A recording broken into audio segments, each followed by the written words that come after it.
और अब बात उत्तर प्रदेश की करेंगे, जहां छांगुर और नसरीन की आज कोर्ट में पेशी होनी है। तो आज का दिन इस पूरे मामले से जुड़ा हुआ बेहद महत्वपूर्ण है, जहां आज राजधानी लखनऊ के कोर्ट में एटीएस पेश करेगा दोनों को। साथ ही आपको बता दें कि छांगुर और नसरीन की आज रिमांड खत्म होने जा रही है और उम्मीद यही की जा रही है कि शायद एटीएस की तरफ से एक बार फिर से रिमांड मांगी जा सकती है, यानी कि बढ़वाई जा सकती है। कोर्ट फिर से दोनों की रिमांड मांगेगी एटीएस। तो बड़ी खबर लगातार आप तक साझा कर रहे हैं, जहां छांगुर और नसरीन को लेकर कई बड़े और चौंकाने वाले खुलासे हुए हैं। और छांगुर का अगर जिक्र किया जाए तो छांगुर की फिलहाल कोशिश ये कि किस तरह से इस नेक्सस को आगे और व्यापक स्तर पर बढ़ाया जा सके। लालचंद मेरे सहयोगी हमारे साथ लखनऊ से लाइव बने हुए हैं। लालचंद, क्या जानकारी, आज छांगुर और नसरीन की कोर्ट में पेशी होगी, क्या मानकर चला जाए कि एटीएस इस दौरान रिमांड बढ़वाएगा जरूर?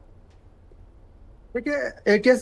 पूरी कोशिश करेगी कि उसको रिमांड मिल जाए छांगुर की और नसरीन की, जो उसकी महिला सहयोगी है, क्योंकि जिस तरीके से राष्ट्र विरोधी गतिविधियों में छांगुर छिपा रहा, पूरी तरीके से धर्मांतरण करता रहा और एक बड़ा नेक्सस चलाता रहा कि उस जो है राष्ट्र के विरोधी, ऐसे में कहेंगे उसके तमाम खुलासे इन 7 दिनों के अंदर देखने को मिले हैं, क्योंकि कई ऐसे अहम सबूत एटीएस को मिले हैं, एसटीएफ को मिले हैं, यहाँ तक कि ईडी को भी मिले हैं, क्योंकि ईडी भी इस पूरे मामले में मनी लॉन्ड्रिंग का केस दर्ज करके जो है जांच करती हुई दिखाई दे रही है। और यह माना जा रहा है कि जिस तरीके से ये धर्मांतरण का खेल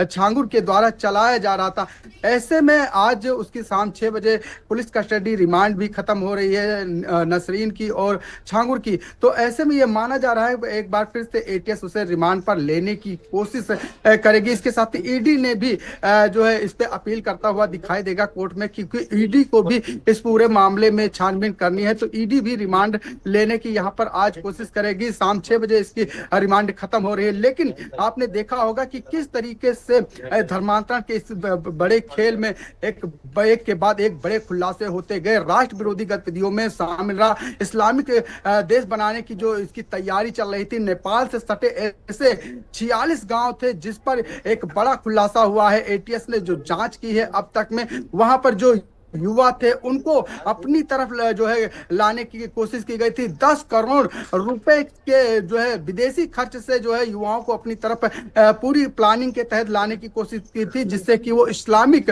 जो है देश बना सके। इसके साथ ही आपको बता दें कि जिस तरीके से जो है छांगुर बाबा जो छांगुर था, वो कहीं ना कहीं एक बड़ा खेल जो धर्मांतरण का चल रहा था, उसको लेकर भी कई और बड़े खुलासे हुए हैं। जिस तरीके से विदेशी फंडिंग हो रही थी, जिस तरीके से देखने को मिला था कि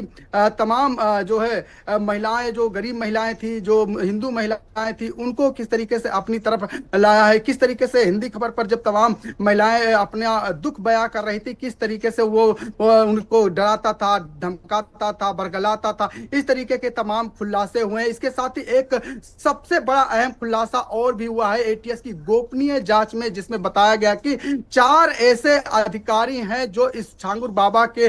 जाल में फंसे हुए थे, या कहे कि इनके सबसे बड़े मददगार थे, जिनको जो है एटीएस के जो है जानकारी मिली है, जिसमें एक एडीएम स्तर के अधिकारी बताए जा रहे हैं, 2 सीओ स्तर के अधिकारी बताए जा रहे हैं। इसके साथ ही एक इंस्पेक्टर जो है मिला हुआ था, और वो भी इस पूरे छांगुर के चंगुल में जो है फंसा हुआ था, या कहे कि छांगुर की पूरी तरीके से ये चारों लोग मदद कर रहे थे। और ये अब एटीएस उनके सबूत जुटा रही हो। जैसे ही सबूत जो है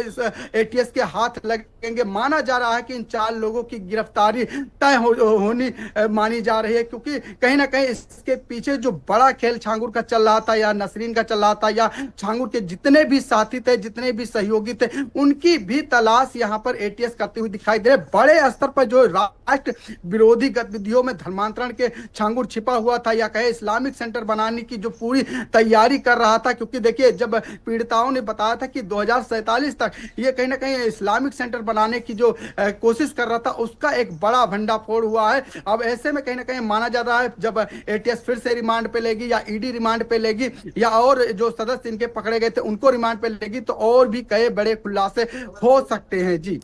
ठीक है लालचंद, आप बने रहिएगा हमारे साथ। इस बीच एक और बड़ी खबर मिल रही है, जो है छांगुर से जुड़ा एक और बड़ा खुलासा हुआ है। नेपाल सीमा से सटे गांव में पैठ बनाने की कोशिश की थी, खोलना चाहता था धर्मांतरण का अड्डा, यानी कि जो नेक्सस था इसको बहुत व्यापक स्तर पर खोलने की कोशिश छांगुर की थी। छांगुर ने इस्लामिक मूवमेंट के लिए टीम तक तैयार कर ली थी। एटीएस की जांच में छांगुर पर हर रोज कई नए और चौंकाने वाले खुलासे हो रहे हैं। नेपाल में पैठ बनाने तक की कोशिश में छांगुर था, जहां नेपाल के तकरीबन 46 गांव में युवाओं पर नजर बनाई हुई थी, कैसे उनको अपनी चपेट में लिया जाए, कैसे उनको अपना निशाना बनाया जाए और उन लोगों का धर्मांतरण कराया जाए। और अपने इस पूरे प्री प्लान्ड जो भी योजना बनाई जा रही थी उसमें उन लोगों को यानी कि युवाओं को शामिल करने की फिराक में ये छांगुर था। लालचंद मेरे सहयोगी हमारे साथ लगातार लाइव जुड़े हुए हैं। लालचंद, चूंकि देखिए आप भी जिक्र कर रहे हैं और ये नए खुलासे और चौंकाने वाले जो खुलासे हैं वो आए दिन हो रहे हैं। अब खबर ये भी कि नेपाल में नेक्सस व्यापक स्तर पर पहुंचाने की कोशिश थी धर्मांतरण के, साथ ही नेपाल के 46 गांव के युवाओं पर भी रोज यहां पर नजर थी, किस तरह से उनको अपनी चपेट में लिया जाए और उनका धर्मांतरण कराया जाए और बड़े स्तर पर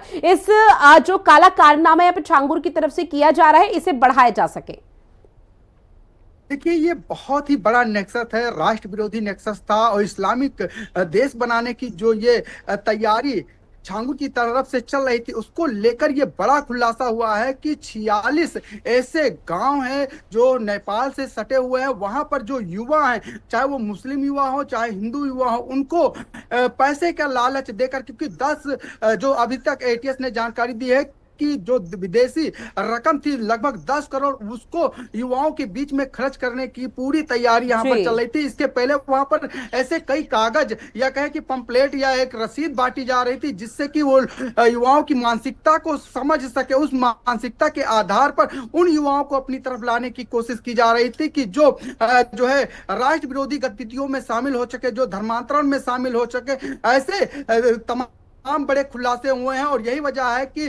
10 करोड़ से कहीं ना कहीं जो 46 गांव थे उनके युवाओं को अपनी तरफ लाकर धर्मांतरण में शामिल करना था, राष्ट्र विरोधी गतिविधियों में शामिल करना था, या इस्लामिक देश बनाने की जो बात छांगुर कर रहा था उसको लेकर एक बड़ा खुलासा हुआ है। और एटीएस अब उन गाँव की जानकारी जुटा रही है, उन आसपास के इलाकों की जानकारी जुटा रही नेपाल से सटे जहां पर इस तरीके की गतिविधियां में शामिल थी, क्योंकि एटीएस और एसटीएफ दोनों ही टीमें नेपाल से सटे जो आसपास के जिले हैं वहां पर मौजूद है, छानबीन कर रही है। इसके साथ ही आपको यह भी बता दूं कि जो नेपाल है वहां पर भी कई ऐसे बड़े खुलासे हुए कि सबसे बड़ा ट्रांसफर पैसों का जो होता था वो नेपाल से ही होता था। जो उत्तर प्रदेश में पैसा आता था, छांगुर के पास जो पैसा आता था वो नेपाल के जरिए सबसे ज्यादा पैसा आता था। इसको लेकर भी एटीएस और ईडी दोनों ही जांच करती हुई दिखाई दे रही है और ये माना जा रहा है कि ये जो छांगुर का जो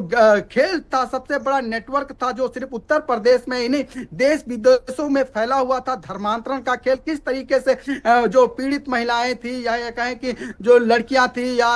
नाबालिग बच्चियां थी उनको प्रेम जाल में फंसाता था, उनको पैसे का लालच देता था, उनके ऊपर डराता धमकाता था, मुकदमे लिखवाता था, तमाम ऐसे लोगों को फंसा रखा था जिससे कि वो जो है एक बड़ा इस्लामिक जो है राष्ट्र बना सके, एक इसके साथ ही जो है धर्मांतरण कराया जा सके। तो कहीं ना कहीं अभी एटीएस जो जांच कर रही है इनके पीछे तमाम ऐसे लोग हैं, क्योंकि जो पीड़ित महिलाओं ने कहा था कि अभी तो सिर्फ 50% कार्रवाई है, अभी 50% कार्रवाई होना बाकी है, क्योंकि ऐसे तमाम इसके जो शागिर्द हैं, इसके सहयोगी हैं, उनका सबसे बड़ा नेक्सस जो है चल रहा है। उनको गिरफ्तार कर जब एटीएस करेगी या पुलिस करेगी तब और बड़े खुलासे होंगे, तभी इस धर्मांतरण के खेल पर विराम लग पाएगा। लेकिन कहीं ना कहीं माना जा रहा है कि जिस तरीके से जो 4 अधिकारी भी मिले थे, क्योंकि इसके पहले पीड़ित महिलाओं ने जब हिंदी खबर पर बैठकर बात की थी तो उन्होंने साफ कहा था कि ऐसे तमाम अधिकारी है जो मुकदमा नहीं लिखते थे, जो उनकी सुनते नहीं थे, उनके ऊपर दबाव बनाते थे, उनके ऊपर भी कार्रवाई होना बाकी है। और यह माना जा रहा है कि